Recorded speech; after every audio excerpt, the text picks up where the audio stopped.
Au début de l'année 1990, furent publiés dans plusieurs journaux connus des articles annonçant la découverte de la cité arabe disparue.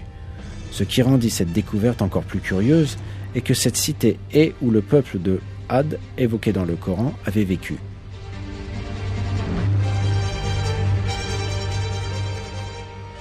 Ce fut Nicolas Clapp, un éminent réalisateur de documentaires et un maître assistant en archéologie, qui mit au jour la ville de légende évoquée dans le Coran. Arabophone et réalisateur de films documentaires à succès, Clapp est tombé, lors de ses recherches sur l'histoire arabe, sur un ouvrage très intéressant.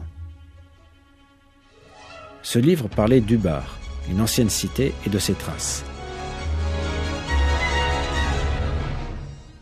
Afin de pouvoir trouver les traces de cette ville, Clapp s'adressa à la NASA pour obtenir les photos satellites de la région, et il étudia après cela les anciens manuscrits et cartes de la bibliothèque Huntington en Californie.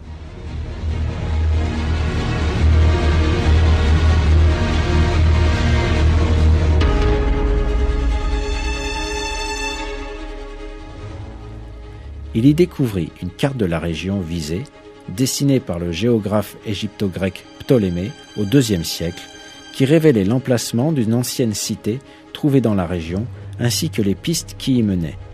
En plus, les pistes sur la carte coïncidaient avec celles des photos satellites prises par la NASA.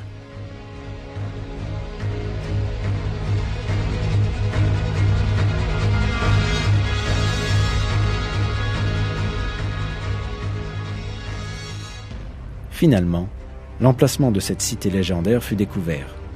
Peu de temps après, commencèrent les fouilles et des vestiges d'une ancienne cité furent mis au jour.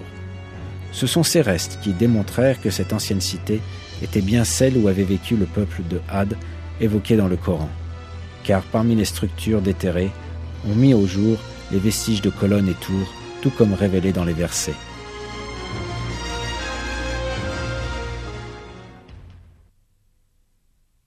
N'as-tu pas médité la façon dont ton Seigneur a traité Had, la tribu d'Iram, aux colonnes en hauteur qui étaient telles que jamais qu'il n'en fut créé de semblable dans le pays?